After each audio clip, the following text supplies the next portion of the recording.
Good morning, everyone. Welcome on Friday morning. Give me a thumbs up, maybe Caitlin, if you can hear me. Perfect. Excellent.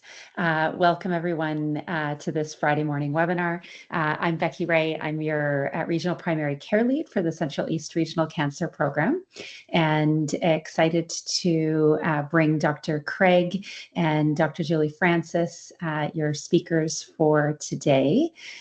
Before we get started, I just want to put a quick plug in for Primary Care Oncology Day, which is happening on Monday, November the 17th from 4:30 until 9. So it's an evening event, and it's being held at Lakeridge Health Oshawa at the Learn Center. The focus this Primary Care Oncology Day is on the cervical and colon cancer care pathways. And so we'd be excited for you to join us. That will be an in-person event, and there will be dinner as well, part of that event. Without further ado, I want to take the opportunity to introduce our speakers for today. So we have Dr. Jeff Craig, who obtained his medical degree from the University of Ottawa and completed his residency in internal medicine and infectious diseases at the University of Toronto. Dr. Craig is currently the medical director of the Positive Care Clinic, as well as the division head for infectious diseases at Lakeridge Health. He has a special interest in HIV care and cancer prevention in patients living with HIV, and recently opened Durham's first high-resolution anoscopy clinic as part of an initiative through the Ontario HIV Treatment Network. So thank you, Dr. Craig. And our second speaker today is Dr. Julie Francis. Dr. Francis is a gynecologic oncologist with a clinical and research focus on cervical cancer screening, prevention, and equitable care delivery. She's deeply committed to improving outcomes through evidence-based practice and compassionate care, both in academic settings and in outreach clinics. A dedicated educator and leader, she also plays an active role in scheduling and optimizing multidisciplinary services to meet the needs of diverse populations locally and globally. Originally from Toronto, she started her academic career at Harvard and Yale universities before returning to Canada to complete her residency in obstetrics and gynecology at McMaster University and her fellowship in oncology at the University of Western Ontario. Dr. Francis spent the first 10 years of her career in Gyne-Onc at Queen's University, becoming the division head there before joining Lakeridge Health, where she founded the Gyne-Oncology program at the DRCC. Dr. Francis moved into the role of colposcopy and cervical screening lead for the Central East Regional Cancer Program earlier this year, and we're excited to have her join us today. So without further ado, I'll pass it over to you both.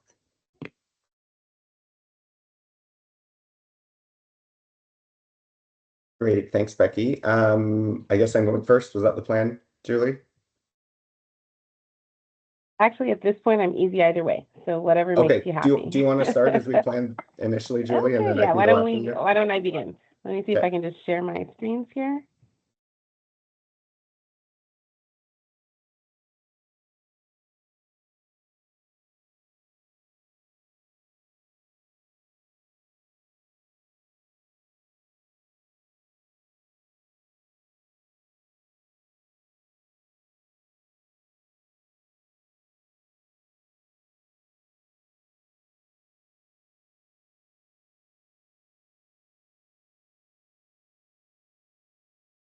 Okay, is everybody able to see my screen?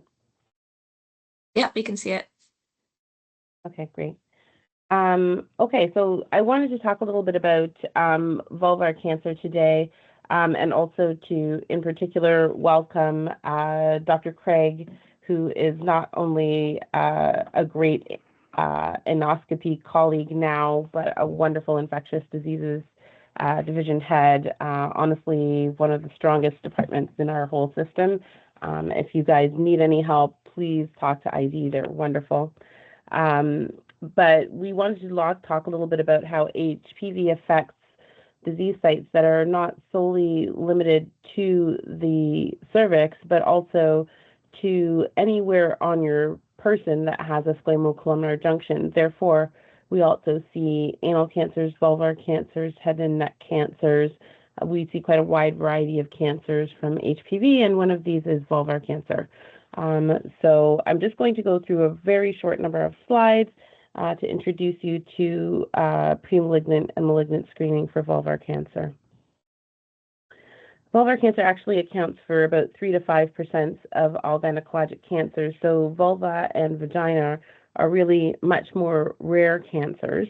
And what we see with this disease is that we get a bimodal distribution. In the younger patients, who are typically around 50 years of age, we see HPV-related infections.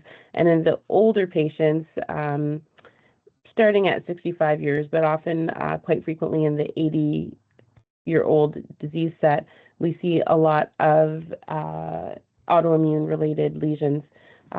What we have noticed is that we are seeing an increasing rise in HPV-associated lesions in younger patients. So early recognition by primary care providers is extremely important. So as a result of the bimodal distribution that I just discussed, what we see is an HPV-associated pathway. Typically, it's associated with HPV-16 and an HPV-independent pathway. And so this is associated with chronic inflammatory conditions, the most common of which in the Canadian population would be lichen sclerosis, but we also see it with lichen planus and other diseases. So it's very important in those patients for somebody to do a clinical examination at least once a year.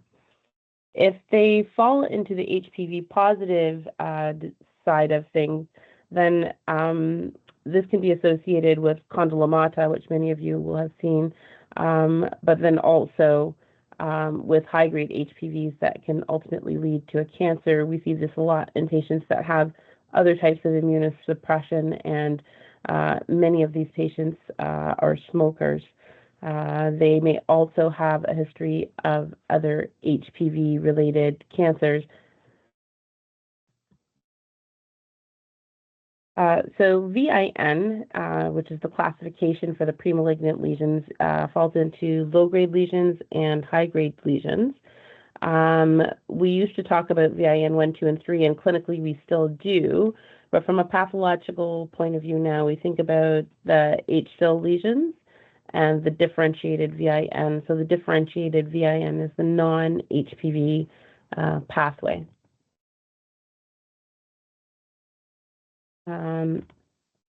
So when we see the HPV-related ones, what we're looking for is a multifocal, papular, pigmented, aceto-white, flat, or slightly raised lesion. And I'm about to show you some pictures. So if you don't have a strong stomach, please look away. I will tell you when you are free to look back. The important point is to do a thorough vulvar inspection, to take a good look, have adequate lighting, and if you see anything that you're concerned about, please refer these patients on to colposcopy. We are happy to see them. They will require biopsies.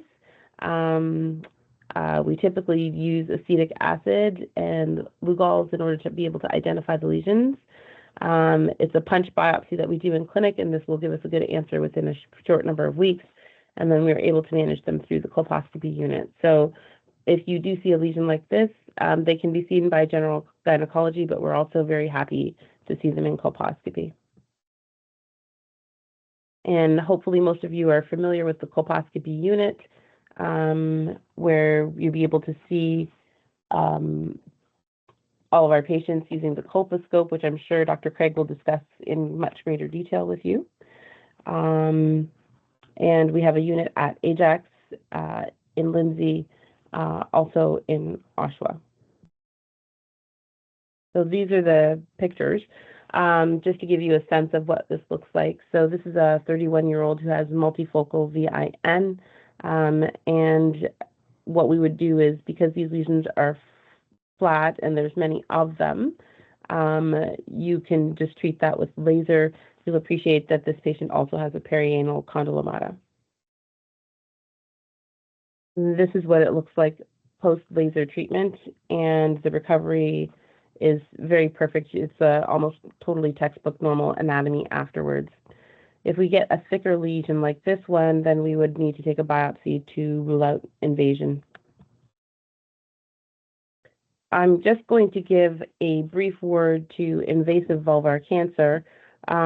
With vulvar cancer, what people often feel is chronic pruritus.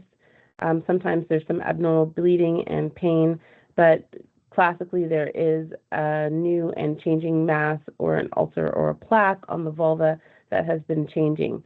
Now, I will point out that there are also melanomas, basal cell carcinomas, and Paget's disease of the vulva that can occur there, but they do share a common pathway of having a lesion identified and growing on the vulva.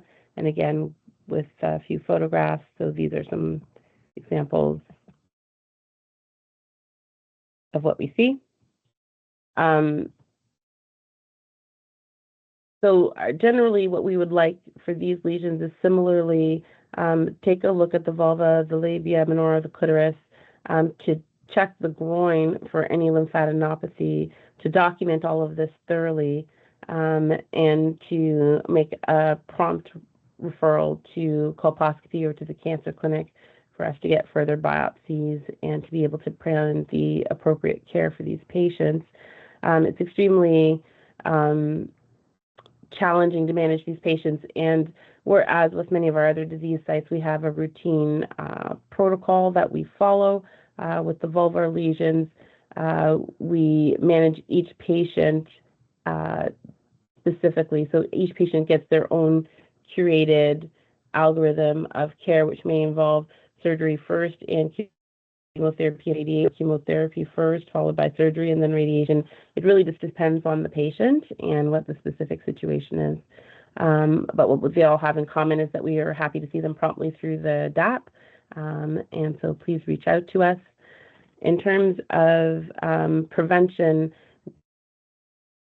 HPV is the cause of many of these vulvar lesions, and we are strong advocates of the vaccine. Hopefully most of your younger patients are vaccinated, but we would like the older ones to be vaccinated as well.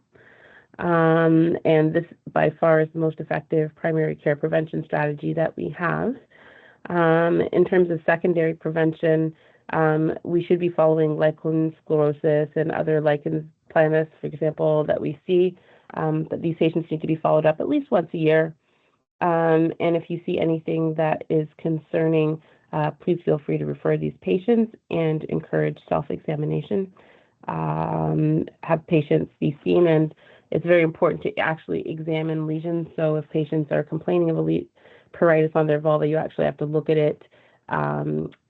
We can't just prescribe treatments for it without having seen what was going on.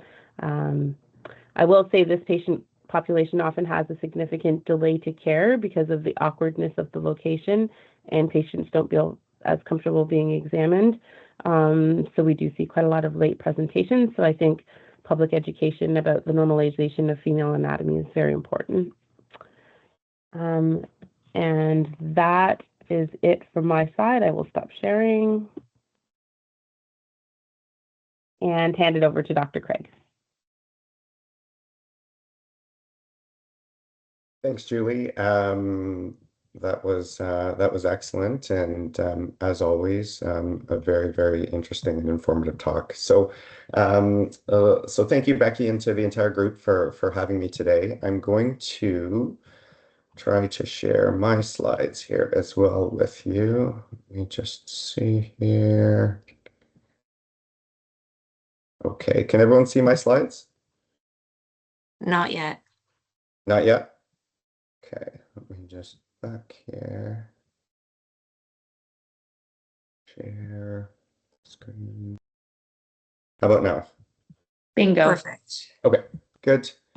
So let me just see here. Okay, so I am here to talk to you guys about anal health and specifically anal cancer. As many of you may know, it's sort of a little bit of a black box for us, and given that we don't have a lot of good data and a lot of screening recommendations for anal cancer, there's a lot of uncertainty out there. And so I wanted to go through some tools and guidelines and some of the evidence for you guys behind anal cancer screening and how primary care practitioners can sort of play a role. These are just some mandatory disclosures, none of which should affect this talk. Okay, so as I mentioned, I think it's important for us to understand the epidemiology behind anal cancer and sort of understand um, the risk groups that may benefit from screening and the risk groups that we need to be aware of in terms of symptoms. Understand a little bit about the natural history of HPV-related lesions as they relate to the anal canal and how they may differ from those of cervical cancer and other HPV-associated malignancies. To look at some screening candidates, how to have the discussions around your patients about anal cancer screening, because as I'm sure you're aware, it can sort of be a bit taboo and a bit of an area where we tend to have difficulties discussing screening with patients. And then, of course, to understand how high-resolution anoscopy plays a role in cancer screening and in treatment of precancerous lesions. So screening. The important thing really as it relates to anal cancer screening is, understanding a little bit about whether it works. So some of the data behind sensitivity, specificity, positive predictive value of some of the tests that we're doing, identifying patients who would benefit from screening, because in the cases of malignancies that are relatively rare, we have to make sure that we're screening the right population. How do we talk about screening with patients? And then finally, what do we do with the results once we've got them? So this is data from about a year ago with some projections for incidence rates for Canadian patients for various malignancies. And we can certainly see that the high-risk groups for which we have screening programs available, including breast and colorectal cancers, incidence rates tend to be quite high. On a societal level, we tend to initiate screening programs when incidence rates approach about 50 per 100,000 patient years. In the case of anal cancer, you're looking at about 1.7 per 100,000 patient years. So it is a relatively rare cancer, and if you sort of look at other types of cancer, it's analogous to breast cancer in men, and I'm sure that's something that many of us haven't seen before, so a relatively rare malignancy in general. When they've studied various risk groups to try to identify which patients may carry an increased risk of anal cancer, without doubt, the highest risk group is patients living with HIV, and particularly men who have sex with men. And a lot of this makes sense if we sort of attribute probably 90 to 95% of these malignancies to being HPV related. So you can see on the left here, HIV positive men who have sex with men can carry incidence rates between sort of 75 and 120 per 100,000. So that's sort of in line with breast cancer risk among women. And then when we look at other high-risk groups, HIV positive non-MSM individuals, they're sort of in that 25 to 50 range. As Julie highlighted, vulvar cancer and vulvar precancer carries an incidence of about 50 per 100,000. And then other immunosuppressed individuals, and this includes women who are greater than 10 years after an organ transplant, do carry a much higher incidence analogous to vulvar cancer. And then you can see a little bit lower, lots of other risk factors, which would include autoimmune diseases, as Julie highlighted previously. When we look at anal cancer incidence, this is data from the United States. It is one of these malignancies where incidence has increased fairly significantly, dating back to the year 2000, particularly in women, with incidence rates increasing, up 5 to 6% in women over the age of 60. And then potentially at least partially attributable to vaccine programs which started in 2007 in Canada, The younger age group, so the men and women aged 40 to 49, the incidence rate is relatively flat. So there is a large group of individuals sort of in that 50 to greater than 70 age where the incidence is increasing quite substantially.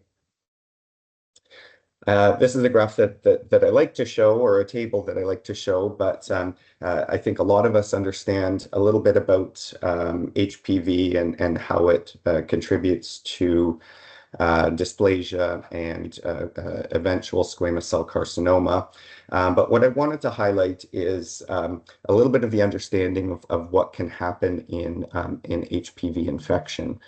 So the high-risk groups for anal cancer are similar to other HPV-associated malignancies.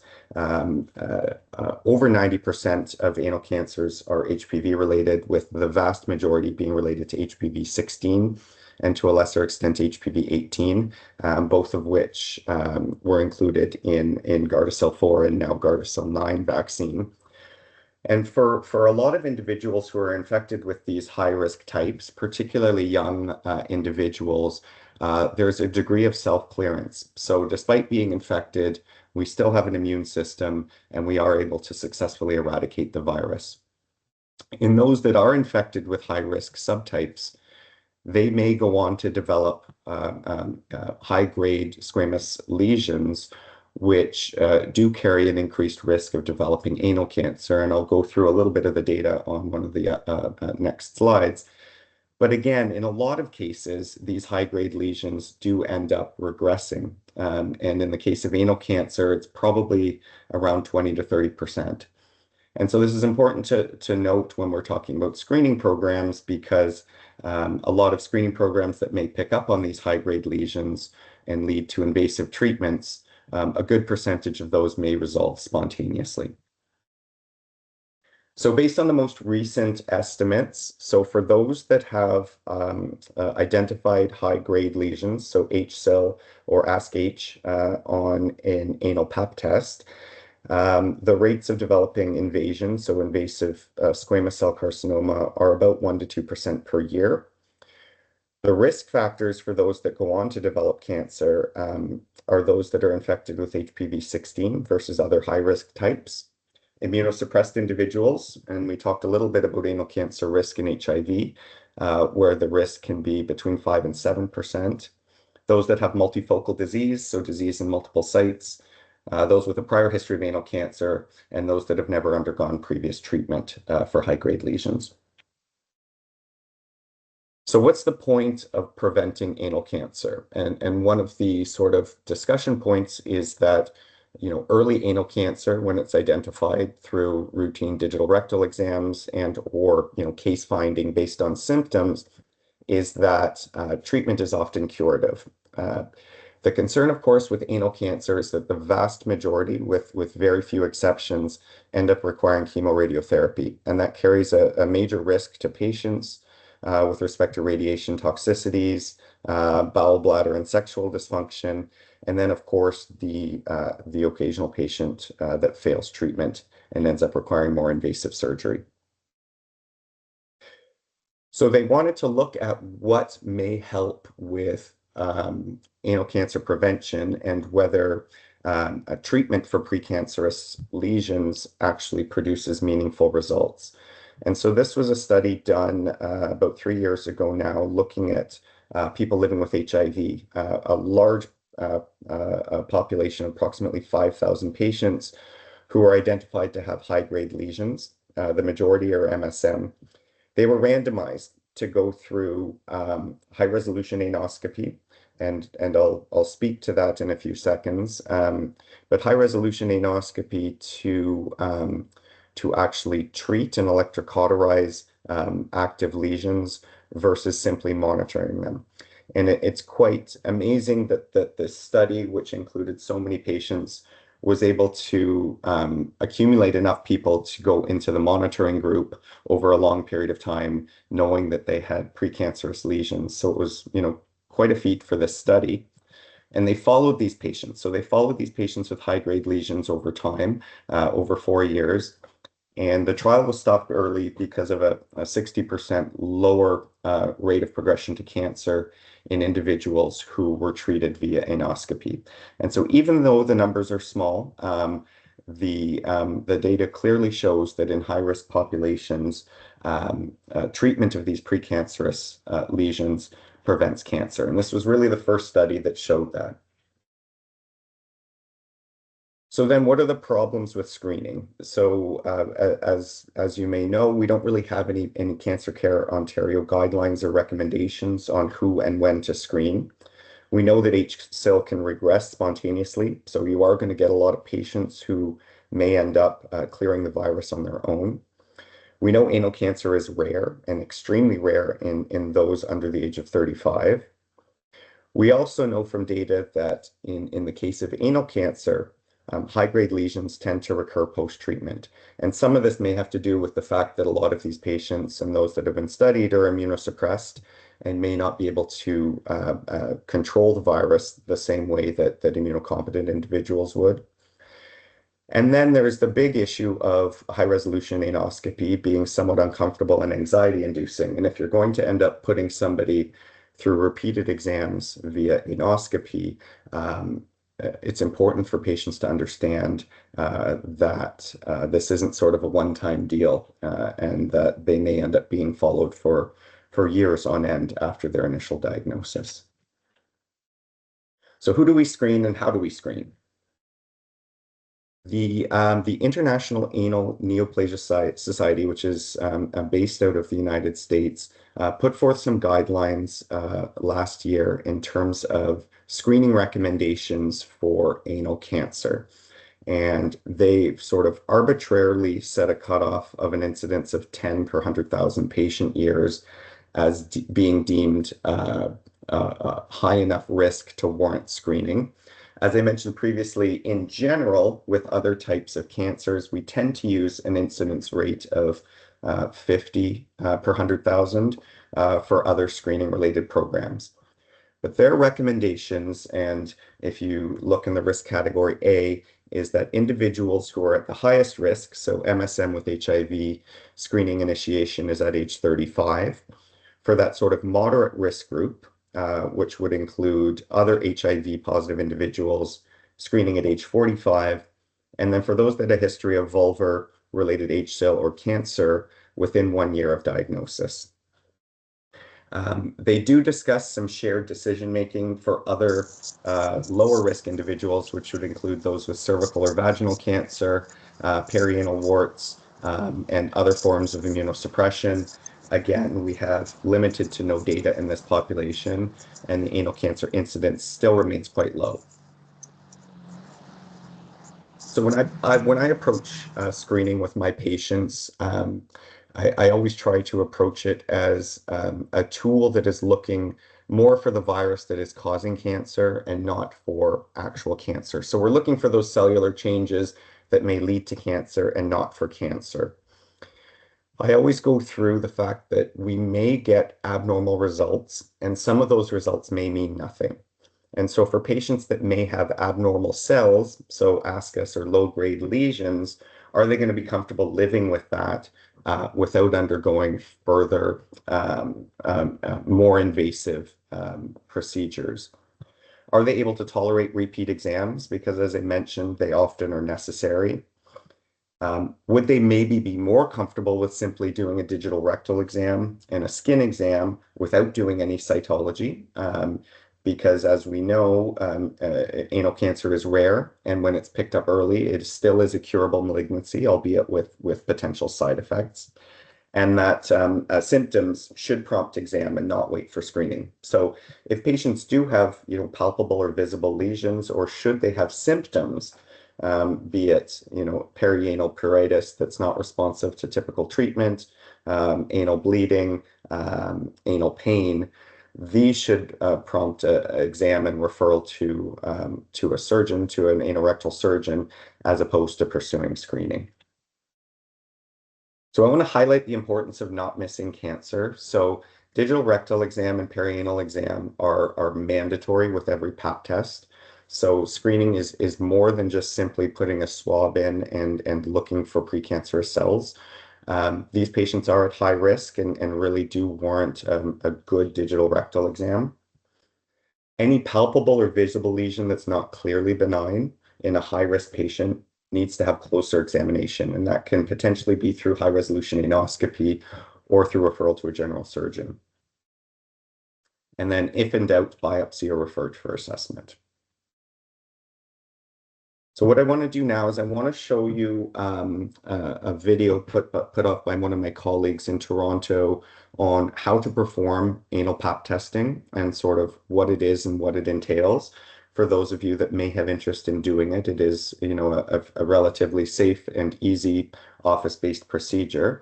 So I'm just going to see if I can share my sound.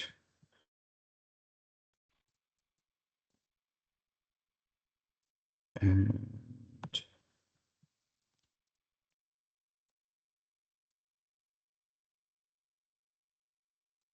okay, if anybody can't hear, can you just let me know? Hello, this is Dr. Ed Weiss from the Toronto General Hospital Anal Dysplasia Clinic. Today I'd like to show you how to do an anal pap test properly so as to minimize the number of uninterpretable false negative and false positive results that you may get. Now, my technique is not foolproof, but it works pretty well for me, at least in my experience over the last couple of years. Now don't worry, no anuses were hurt during the making of this video. We're going to use a live model of an anus, that is, a hand closed into a fist. I think it approximates an anus pretty well actually, at least for the purposes of this video.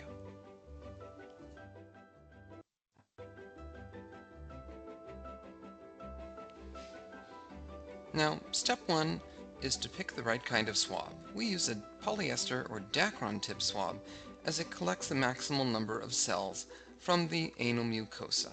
A cotton tip swab doesn't seem to do this as well.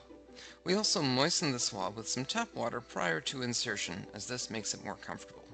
Note, please don't use lube for this. That will definitely mess up the interpretation of the sample.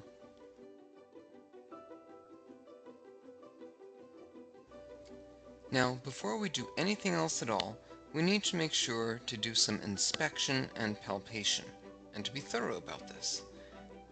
So what that means is looking around the perianal skin in a circumferential way, looking for things like white plaques, lumps, fissures, hemorrhoids, anything else that doesn't look like nice, smooth, healthy skin, really. You'll want to make sure to retract the buttocks away from the anal verge so you can see all the skin around the anal opening and a little bit of the way into the anal canal to make sure you haven't missed anything. Don't forget to palpate the skin around the anal opening to make sure there are no tender spots or masses or fluctuance that suggests an abscess.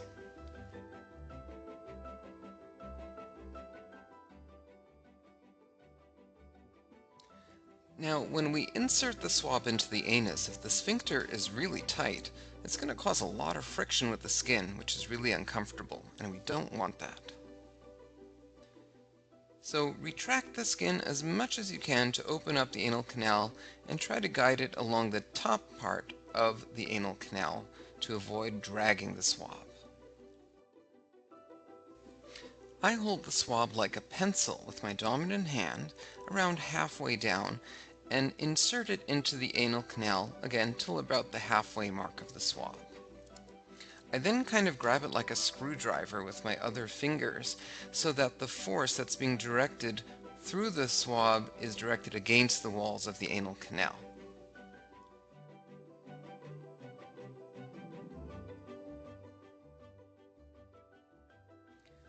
Now that I've got a firm grasp on the swab, I'm holding it right about at the anal verge, and I rotate my wrist to apply a lot of lateral pressure against the walls of the anal canal, and I do this for about 5 to 10 seconds while gently withdrawing the swab.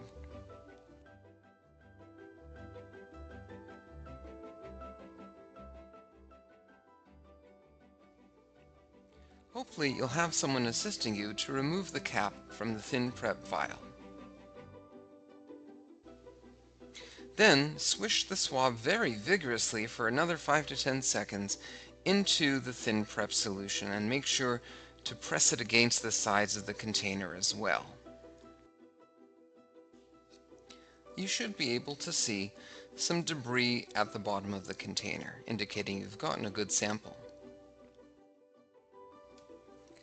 Make sure it's labeled properly and send it off to the lab. And voila, you've completed a successful anal pap test.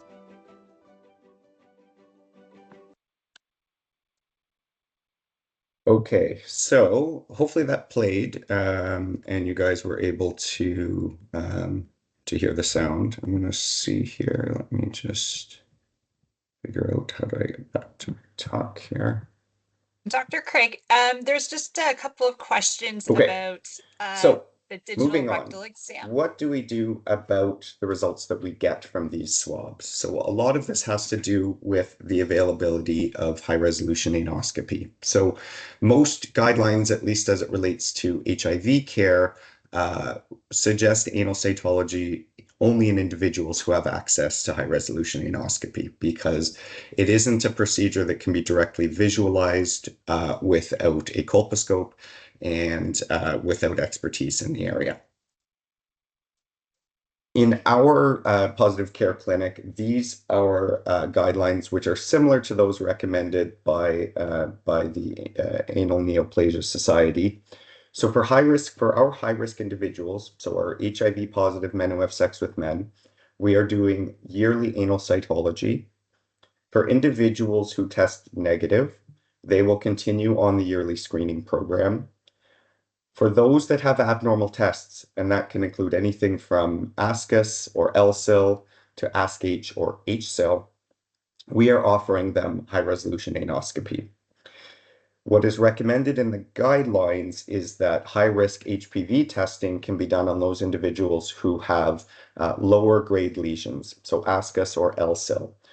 The problem with high risk HPV testing in this setting is it's not routinely available. It is not yet incorporated into to anal cytology as it is with cervical cancer screening.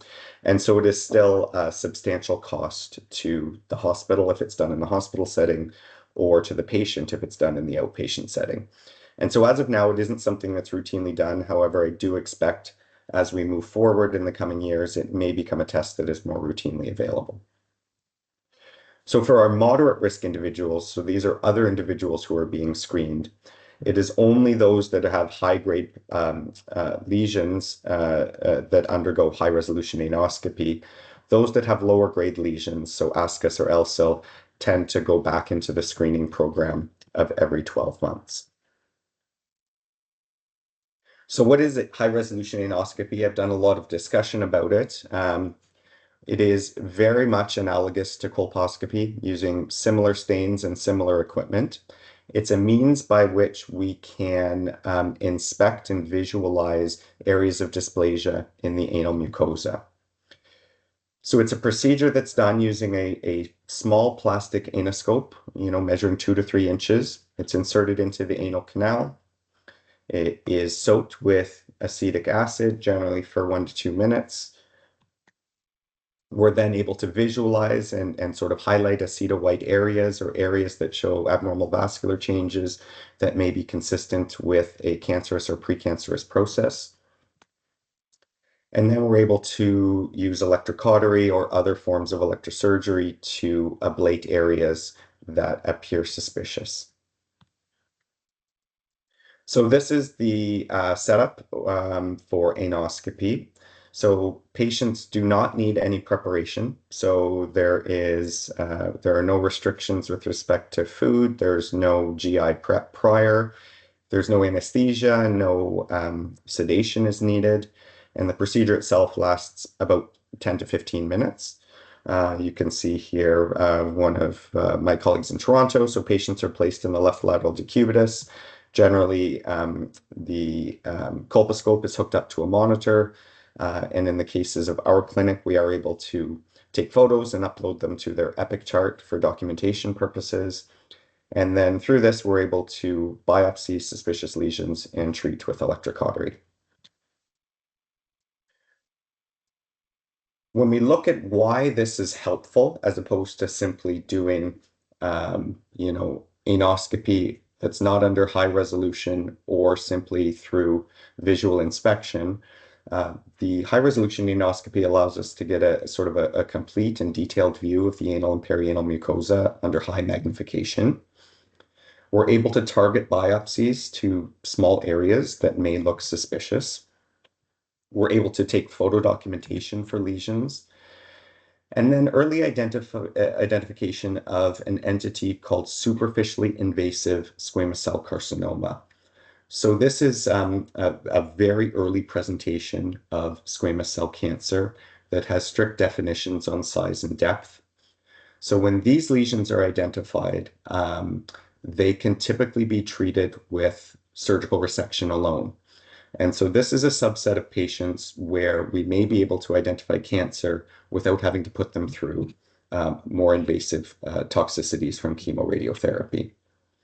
And then for those individuals that do have a history of anal cancer and have been treated, it allows us to follow those patients to look for any signs of recurrence or residual dysplasia. When we talk about vaccination, as I think Julie highlighted, I think we're all very well aware now of the effectiveness of HPV on prevention of cervical cancer, with incidence rates, decreasing by, 50 to 75% over the last 20 years. We have less data on anal cancer and whether vaccination is preventative.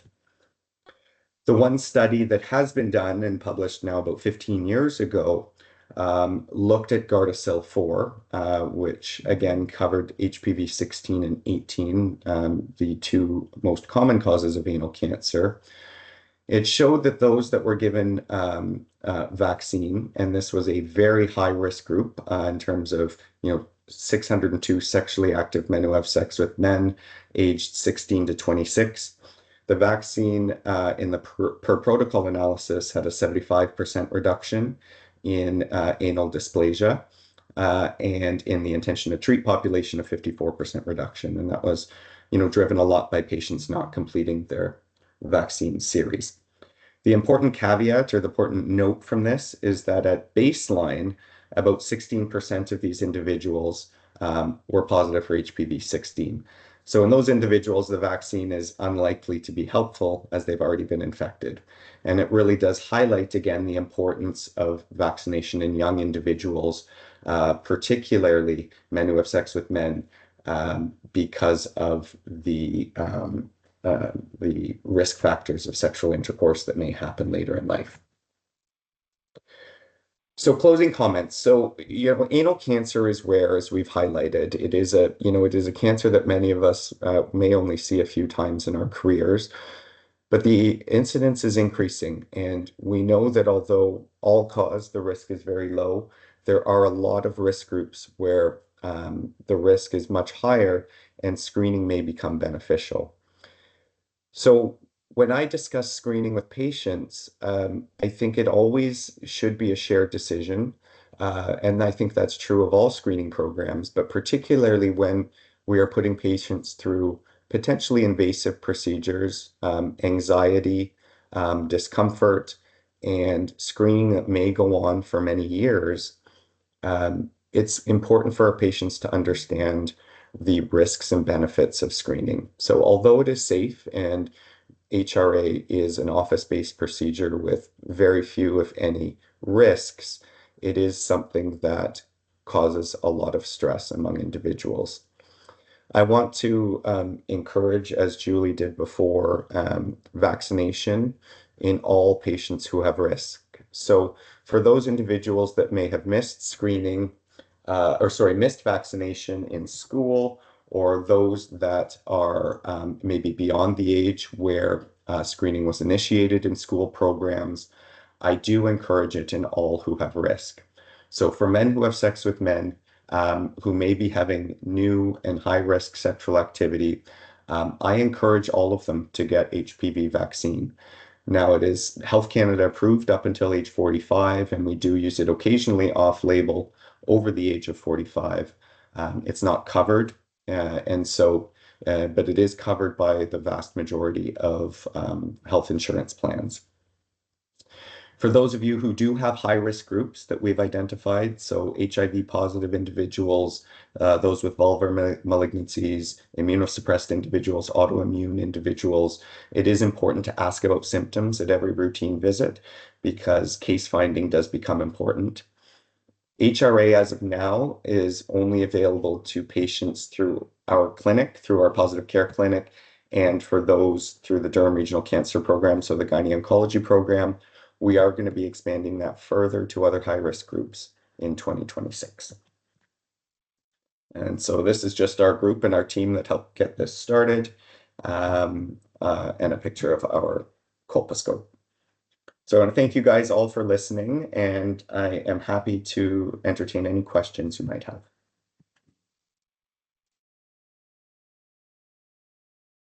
Thanks so much for great presentations, both Dr. Francis and Dr. Craig.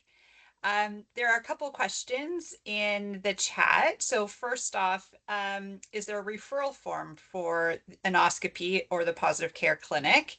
And if we could, maybe we can post that on our website. But if you have a quick link and you want to put it in the chat, we'd be happy for that as well.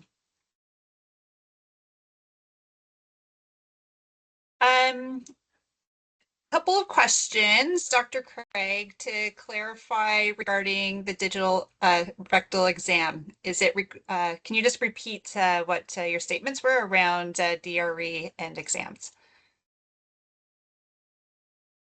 Right. So for the high-risk groups that we've identified here, digital rectal exams should be done once a year. So our North American guidelines for HIV-related individuals is that digital rectal exams are done once yearly. Now, we do those regularly through the Positive Care Clinic. As far as I'm aware, Julie may be able to comment further. I don't know if there are recommendations for digital rectal exam routinely in vulvar malignancies or what's done in your practice. For other risk groups, we don't have any data at all. So again, this becomes a sort of a shared decision-making among patients. I think, as Julie highlighted earlier, I think we need to do a better job of normalizing these exams in patients and make it part of our routine exam as part of screening. It is minimally invasive, it is safe with no major risks, and the potential outcomes are pretty significant and important. Julie, did you have any comments? Yeah, so we don't routinely do a digital rectal examination in these patients, but certainly colposcopically, I do take a good look at the anus. What we do is we will check the vagina because we have defined rates of associated lesions. So with the vagina and cervix, we know that if we see a lesion on the vulva 25% of the time, they will also have a lesion either in their vagina or on their cervix. Unfortunately, as you discussed earlier, we're still evolving in our knowledge of premalignant anal lesions, so we don't have similar data to quote. But what I would say is that we do look colposcopically, but it's not the same as anoscopy because you're only able to look externally.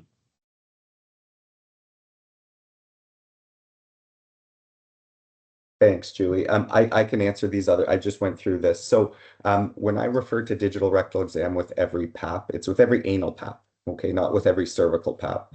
Sorry, I'm very biased in my what I use to describe PAPs. I don't do cervical PAPs.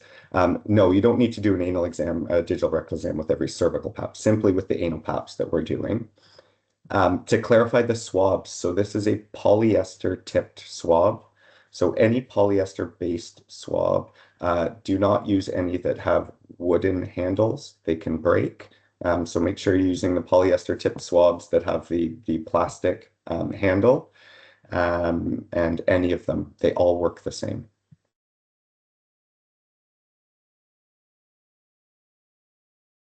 Great, thank you. I do see a question that was just added around what specialist do we refer for possible anal cancer? Is it gynae, GI, general surgery, other? Oh, go ahead, Julie. No, please. I think from our end, so if you are truly worried about a palpable mass that is potentially in keeping with anal cancer, generally it would be an anal rectal surgeon. You'd need to get some sort of tissue for biopsy. Now, one of the things that can expedite things if you're worried is an MRI, so an MR of the anal rectal area. It is very sensitive at detecting early anal cancer, and it may be an additional tool that you can use. So getting that arranged as well, but I wouldn't delay the referral to a general surgeon. All that I would add to that is that many, if not most, anal cancers are managed using radiation, actually. So you may want to consider an early referral to the cancer clinic if you have pathology as well.